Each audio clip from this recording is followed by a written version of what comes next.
just right back, Charlie.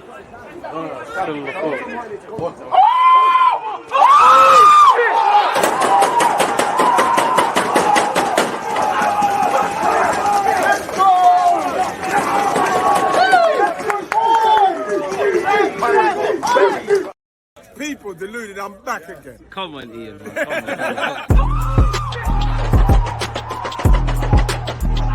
There's always just that active red line, defending. I think it's like.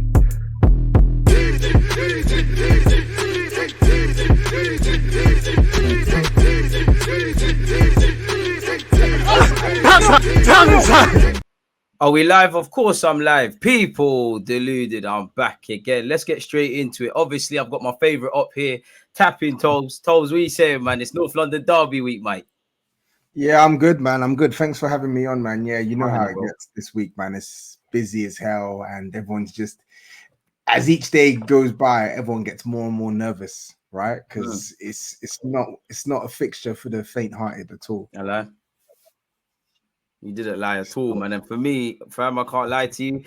It's a scary one, man, because Kane's found his scoring boots. You have injuries, but in a weird way, I'm very positive. Not necessarily about winning, but I'm very positive going into all games because of what we're doing. But I'd almost have more faith in us pulling a result as if we was doing what we normally do and being shaky. It's like, we look good, you man don't. It is well, it is, and I'm not gonna lie, bro. We need a win, man. I ain't won at Shite Hart Lane in forever, man. Like, I've seen my club win the trophy at your ground, so we need to, man. We need to. Let me kick off with the first question for you. Obviously, I've got a series of questions, you know, picking your brains on Spurs. What's gone wrong for you lot this season? Because I can't lie to you. I would say for myself, clean sheets, probably injuries, maybe doing or not doing certain things in the transfer market. But at the same time, until recently, bro, you lot were third. You're now fifth, 2 points behind United. When you look at the data, it's a bit of a mixed bag, man. And I know you've probably got a lot to say and have said a lot on your channel. Subscribe to Tobs, man. So where would you be at with that? I think it's a multitude of things, man. It's weird because you're right. Like, on the surface, it's not exactly a disastrous campaign, right? Like, we're only 2 points off fourth. We're still in the Champions League, still in the FA Cup. Obviously, embarrassing defeat in the League Cup, but you just have to be watching us this season, man. Because if you've watched us this season, which you have done from start to finish, then you know that something's not been right, man. The performances has been poor for the most part. Where we've been rarely capable of putting in together 90-minute performances this season. It's always been a case of starting slow and then picking up in the second half. And what's got progressively worse as the season's gone by is our defending has just nosedived, right? I think players that we used to rely upon have reverted back to type. Key players that we depend on have been injured, right?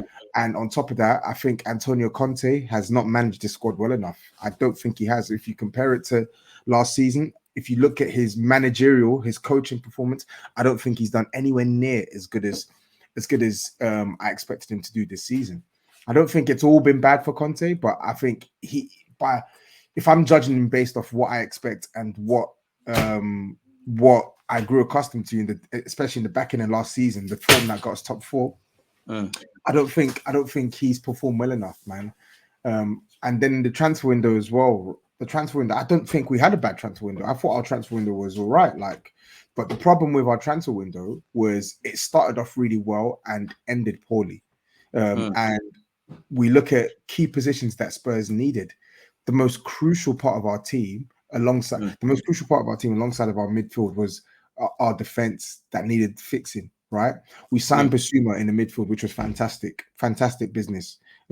Obviously, he's not playing well enough right now, and I don't think Conte's helped in Basuma's. Why would you say that? What, in Basuma's development? Yeah, because that was one that a lot of Arsenal fans, myself including, probably a lot of football fans would have said, "Listen, pick him up from Brighton. It looked like a good signing on paper. It looked like one to envy." He's a good player. He's a really good player, in fact.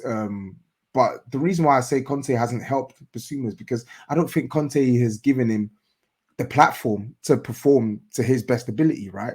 I don't think we've been able to see Basuma play with the freedom that he was able to play with at Brighton. And I don't think that Basuma, until recently, has had a run of games in the team. I think the only time where you saw Basuma have a run of games in the team was when key players got injured, like Bentancur.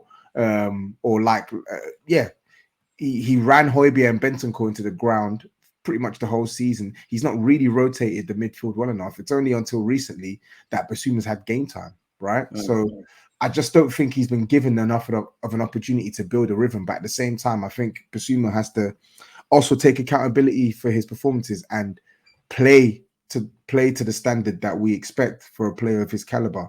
But yeah, back on the transfer window, it's in the defensive areas we didn't do enough. Everyone and their dog knew that Spurs needed 2 good centre backs in the summer. Good, dynamic young centre backs that will allow us to play further up the pitch. Stoney and these kind of guys. That's what I'm saying.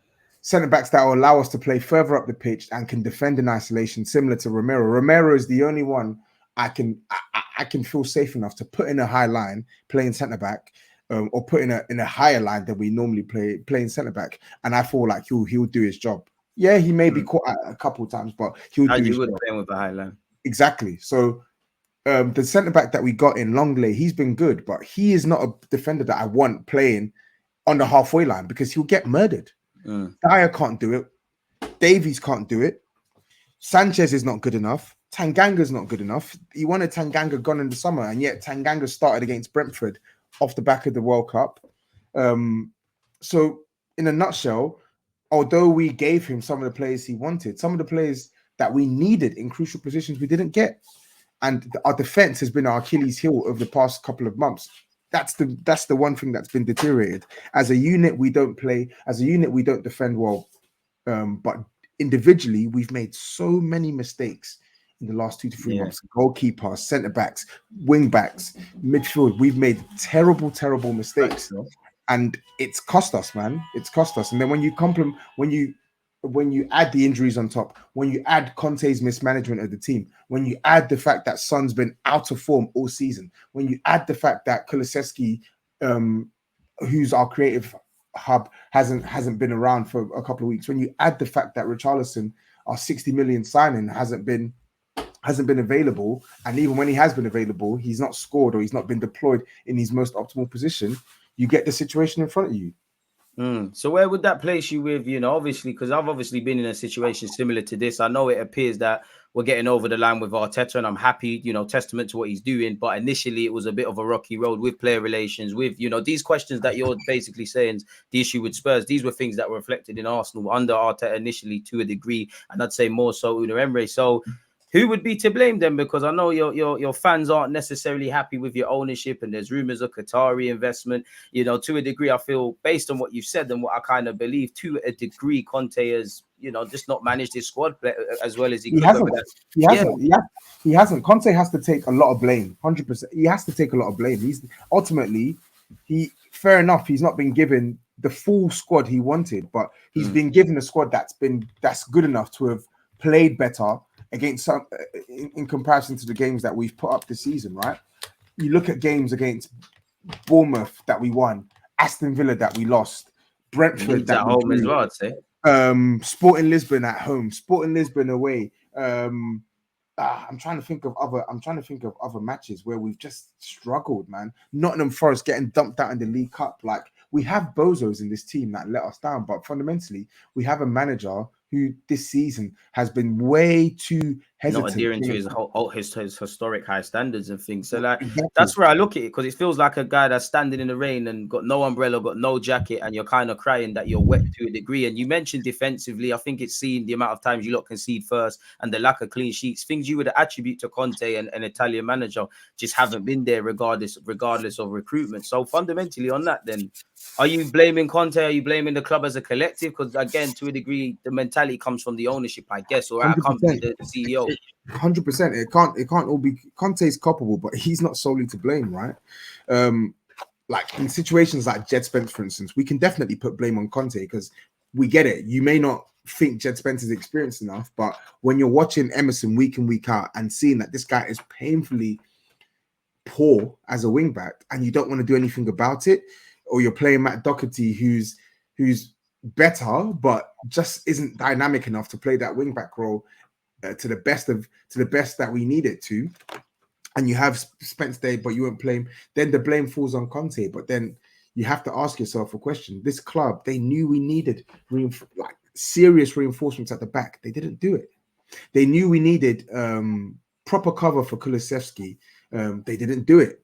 Yet we kept Brian Hill, not been given enough minutes, not really been given a development plan. I think the whole thing's a bit of a mess, and it's annoying as well because we had all this gas in the summer. Oh, 150 million cash injection. Oh, they're in for Bastoni. Oh, they're in for Gvardio. All of this stuff, yeah. And yes, Spurs spent money, but when you look at the starting 11, we needed at least another guaranteed certified starter in defense, in the central defensive positions, and we didn't do it, and it's killing us. It's killing us 100%. It is killing us. Like if we even had just one reliable 30 centre back to be paired with Romero, you'd see a completely different Spurs side. And it's just a shame, man. It's a shame because the ownership, the writing was on the wall for me years back when they sacked Pochettino, and since then it's just been bad decision after bad decision after bad decision. But a manager like Conte, who requires 100% backing, not 60%, not 40%, not 75%, he needs 100%. Why have you brought him here? Why have you brought him here if you're not going to give him the pieces that he needs to make the club a success? Why are we retaining players that shouldn't be retained? Facts, bro. Do you think he walks? Because again, and how do you feel about Conte's comments? Because I don't necessarily think he's wrong, but again, being in a situation like this, not as much. It feels like Conte does not miss an opportunity to kind of indirectly blame the club, kind of indirectly, not dig out his team and draw them out, but kind of bang home the drum of we need better players. Like he says little comments like maybe we can challenge for this, not necessarily that. So yeah, where are you on that? And do you think he walks at the end of the season? Yeah, I think he walks. I would love for him to stay and for the club to actually back him in totality. And when I say that, I don't mean, they haven't backed him. They've given him money to a certain extent. We've signed some good, if you look at it, in 2022, we actually signed some good players. We signed Benton Core, Kulusevski, Richarlison, Perisic, Jed Spence. Destiny looks like a good signing, right? Basuma, like these guys look like good signings, and they look like players that can definitely, maybe not in Perisic's case, but they look like players that can be that are either good players or can become good players for the club in years to come, right? But the defense, when you mention all of those players now, the defense, the central defensive areas, it needs reinforcement, man. It needs serious reinforcement. The attack on the right-hand side, it needed reinforcement in the summer.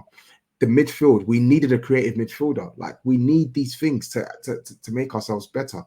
And do we have an ownership that's going to do it? We know Conte, for whatever reason, doesn't rate Jed Spence. If this was any other club, it's a club signing, to be fair. I thought Conte was going to play him. I was naive. I thought Conte was going to play him, but he's not played him. And I'm almost resigned to the fact I'm almost resigned to the fact that Jed Spence probably won't play regularly for Spurs this season. But there needs to be a resolution, right? There needs to be a resolution. In any case, the club move with the manager. And if the manager says, I need another right wing back, get rid of one of the ones we have available and bring another one in. Another one in. They're not wrong on that still. It makes sense. And so it all feels like a mixed bag. On one hand, Conte's got his faults, but then on the other hand, if there was another manager, as you've had, Poch, Jose, Conte, you could have all their talking points, but they haven't necessarily been given everything. Moving away from their defenders, because it kind of sounds to me, if Arsenal are to have a chance, we need to target your defense that might be feeling sorry for us. 100%. Conte is not flexible enough with the midfield, and we're going to see us be disadvantaged in the midfield as per, which is annoying for me.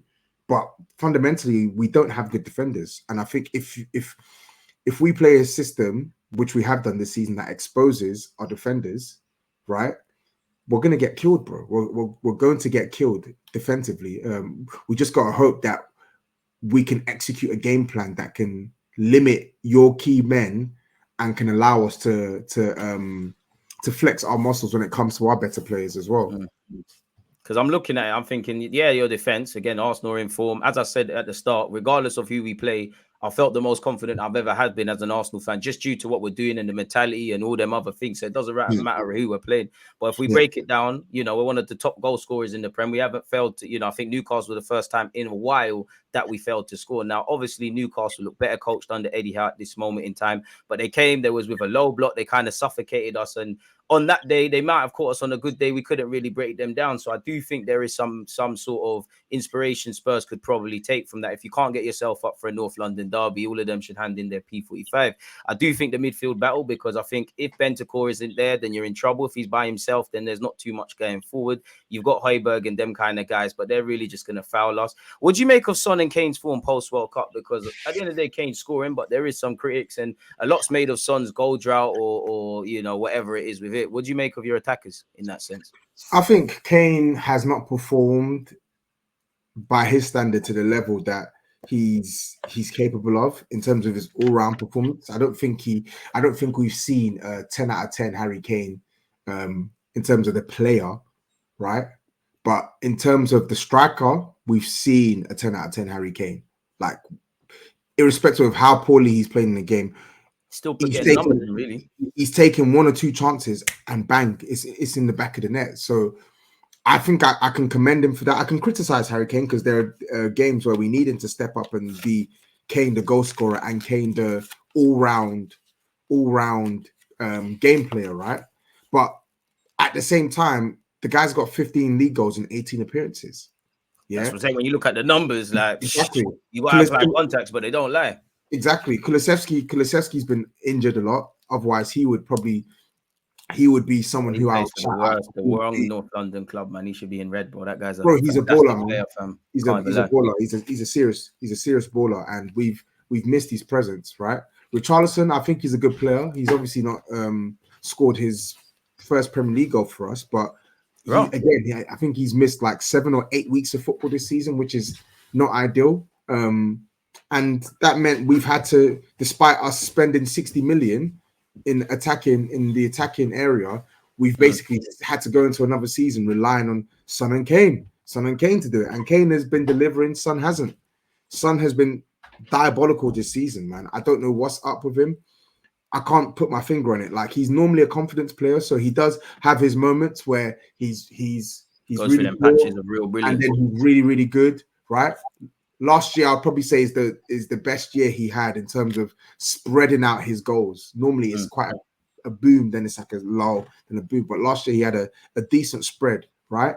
But this season, he's not scoring. He's not playing well. He's not really helping us defensively. He's just not doing anything. It's like at times we're playing with 10 men with Son this season, and genuinely, I don't know what's up. And me personally, I fully expect him to snap out of this, right? But form is temporary, class is permanent, all of that. I'm just thinking, how long is this going to take? How long are you going to play this badly? We're in January now. You had a poor World Cup. You had a poor World Cup. It's been like 6 months now, and the form hasn't turned around yet. Like, how long do you expect us to wait, bro? I can't lie. And you're right. And I just feel when I look at Spurs, I share everything you said defensively. I think there are a couple of players that on your day, if you hit it right, you can harm anyone. It just feels like you've got no midfield specialists. Yeah, you've got Højbjerg and stuff, but their strengths are not progressing the ball. You've only got Bentancur. So that already kind of stifles Son and Kane, where individually they could do a lot better. And it just looks a bit fractured, really and truly. So these are the potential areas I would look to harm if I was an Arsenal player on Sunday. What's been some of your strengths then? Obviously, it's easy to talk about the weaknesses. What have you done well this season then? Like, if there was areas that Arsenal have to be careful of beyond the obvious. I still think we can win this game, provided we have a full team available. Some of the things we've done well this season, we've been able to win some matches where we've not played at our best. We have a striker in Harry Kane who's scoring goals. We have a game changer in Kulusevski who can really be the difference. We've almost become over-reliant on Kulusevski. You're going to have 12 players on the pitch on Sunday as well, man. You know how the ref's going to stay against us, man. We're rich on this. Ref, man. Please, man. Oh, please. Wait, Pen, you know you're getting a pen in that. Bentancur hopefully will play, and I think he adds, like you said, he adds a layer He adds a layer of quality to the team. And then, of course, at the back as well, it is absolutely vital for us to have Romero fit. He's missed quite a bit of football this season as well. And even when he has played, he's not been to the standard that he set last year, but he's still a top player. So there are still things that we have at our disposal that can trouble Arsenal personally. And those are the things that I'm banking on for us to try and get a result. And even Perisic, in absence of the dynamism, and I know Bukayo Saka versus Perisic, people are licking their lips, but I actually think if we can get the ball to Perisic in the right areas on the other side of the pitch, I think he can be a really, really key piece for us. And he's got 5 Premier League assists this season. I think he's got like 8 or 9 in all competitions. Like in the absence of, as I said, the up and down, the dynamism, the inter Perisic that I was looking at, he's still been able to put something up for Spurs this season. And I think if we can get him the ball, he can deliver a moment of quality for us. And like when I look at this game, I look at it like I said, form to a degree has to be considered, but disconsidered, because at the end of the day, Spurs are backed into a corner. You know, you have every right to feel sorry for yourselves and all these things, but the players can't. It comes down to personal pride via, you know, maybe not being informed, wanting to win the result. You've mentioned a couple of players, they kind of touch and go fitness wise. It's just down to if you want to put up or shut up. If I was Spurs looking at Arsenal, I do think we definitely have better game management. We're definitely more street smart. We're definitely more dangerous. We're definitely better in terms of starting and closing out games. And we've obviously improved in terms of scoring and assisting, but maybe not so much Newcastle. We will present you with some chances. You know, we've got Saliba, who, as much as I like him, and Gabriel as well, they're still a bit naive, and we do naiveties as a team. And you've got some experienced players, in it. Like at the end of the day, take your chances where a goal down, man. So for me, and also the 12th man, because our top 6 record this season has been brilliant. You know, we've done well. We've gone Chelsea away. We let ourselves down at United away. We've won some home games. But as I said at the start, we ain't won here, you know, in recent time. And last year, we all know kind of what collapsed it. I would take a point pre-game, as I always do against the top 6. But at the same time, it's an all or nothing. Like, I would be very disappointed if we don't grab 3 points against you, man. Really. But That's fair. That's fair, but I don't want to draw either. I want to win. So that's what I'm saying. I don't want to draw. It's just I can live with it. But no, I want 3 points. As I said, I'm more confident than I've ever been going in game to game. Even though Newcastle on paper, you know, they were second or third, the table fluctuates. I was obviously not happy with it, but I would have taken it pre-game. It's almost like when we're drawing or dropping points this season, every team could say it, but we're shooting ourselves in the foot. I look at the draw against St. Mary's. I look at how we played against United, which wasn't necessarily that bad, but fundamentally, you go to Old Trafford, it's a bit of a whatever. Brighton, we did our thing. Wolves and Leeds, we did our thing as well. But it's I don't know, man. It's like we're both now entering a tough run of fixtures. Like if I look at your fixtures right now, you know, you've got us, then obviously you've got City, then you've got Fulham, FA Cup against Preston, then you've actually got City again. So and then the Champions League and a couple of London derbies come into it. So how would you feel going into this stage of the season, which is kind of brazy for everyone, really? We need our players back. We need Richarlison back. We need Kulusevski. I think Kulusevski and Bentancur will play on Sunday, but we need them back. We need everyone. We need everyone available, man, because it's not an easy run, and we need new signings. We need new signings, and we need. Are you confident about that in the market? Because you have been linked. No, I'm not. I'm not confident. I'm not confident we're going to make new signings. Swear. In fact, sorry. I'm not confident we're going to make the right signings. I think Spurs will sign 1 or 2 players, but whether they're the right players, I don't know. I don't know. Do you think you'll bring in them? Where do you think you'll bring? You obviously sign someone. I think we'll definitely try to bring another right wing back. Right. It's just a case of what happens with Emerson and Doherty. Like I don't even know why Conte retained these guys in the summer. He has a part to blame in this as well. Like I don't know why he's made this place so hospitable for Emerson. He should have cast him aside in the summer, but for some reason or another, Conte took a liking to this guy, and it's worked against Spurs. I expect a right wing back to come in. I would love a centre back to come in, and I think we need a centre back to come in, but I don't know if the club are looking at a centre back, which is bizarre to me. I think they're probably looking to bring in maybe another attacker or midfielder. That sounds decent, man. I can't lie. I'm just hoping we get this Mudryk guy or a striker in. Obviously, as an op, what have you made of Arsenal so far this season? Do you hear me, bro? I had to eat my salad. What have I made of What have you Arsenal made this of season? Arsenal this season and this alleged title race? Which again, I don't look at the league table, but I want Champions League football. Unfortunately, Arsenal have been fantastic this season. That's it. It's very hard. It's very hard to knock Arsenal because they've won like 14 of their 17 games. Like that's ridiculous. Ridiculous form. Ridiculous form. Second best defense in the league. It's very difficult to knock Arsenal. I'm just annoyed that we've not been able to keep pace or go one better. Like, especially considering where both sides were back in May last year. We were meant to be the sides to kick on, and it's low-key annoying for me seeing Arsenal propel themselves to the position that they have done, and we're languishing in fifth when really and truly we should be building on last season, but it actually feels like we've gone a step backwards. Flipping out, man. That's that. I mean, my last question to you then, obviously with everything we've discussed, what would be your score prediction going into this? 2-1. Form goes out the window in the North London derby, and I feel like where we've not played well in pretty much every single Big Six clash we've had this season, and most of our games in all comps, something needs to give. Like, there has to be a reaction. This can either be a positive period for us or a really, really negative period. And to be honest, I remember a week ago I was saying Spurs are going to lose 3 straight. We're going to lose to Palace, lose to Arsenal, lose to Man City. But I genuinely feel like if Kulusevski and Bentancur are fit, which I'm expecting them to be, then Spurs got a good chance of winning this game, right? With the home side.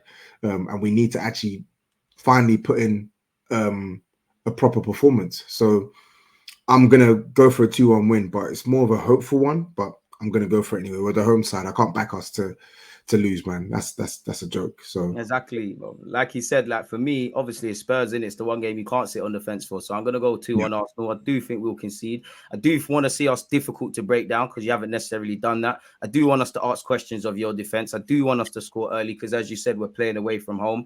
I just want these players to remember how good this season has been and that it's not over, and that last season, as much as it's been good this season, on Sunday, we're going to go to a ground which, when you watch the All or Nothing or you review last season, it weren't a happy place, bro. So go and beat that mental block of yourself and just win the game, really and truly. Again, go and ask questions of that defense, win the midfield battle. The midfield battle is actually crucial to me because I think we've got more collective quality and more of what Arteta wants in that midfield than maybe what Conte wants. You win the midfield battle, you win half the game, and it comes down to the final margins. But as I said, bro, we're playing against 12 men on Sunday, so it's going to be a difficult one, man. I'll give it a rest, man. Well, you don't have to get it. You don't know you're going to get some rest. questionable decisions. We know Son's going to get a pen. We know some effery is going to happen, man. So if we can just control the variables that we can, bish, bash, bosh, man, it is what it is, man, if I'm honest, bro. Listen, these decisions that you keep saying we're getting, which ones have been wrong decisions? This is what the people say. I mean, last season, I can't lie, I thought Cedric's one was a bit soft, but it was one. You lot get decisions, man. Son could be in South Korea's Olympic diving team, man. And Harry Kane penalty's dead set, man. Yeah. I have to get these ones in, man, in case we lose. It's a little insurance thing, but it is what it is, man. Let people know they can find you, though. Yeah, tapping Tobs on all socials, man. I got like a couple of previews out right now, to be honest, on my channel. One on my channel, one on DR Sports with my brother. So yeah, just check that out. Check that out. His brother's actually an Arsenal fan, people, man. That must be a quality household. Yeah. How did you both go the other way? Like, it's a madness. Like, it just happened, man. From a young age, you like Arsenal, I like Spurs. So yeah.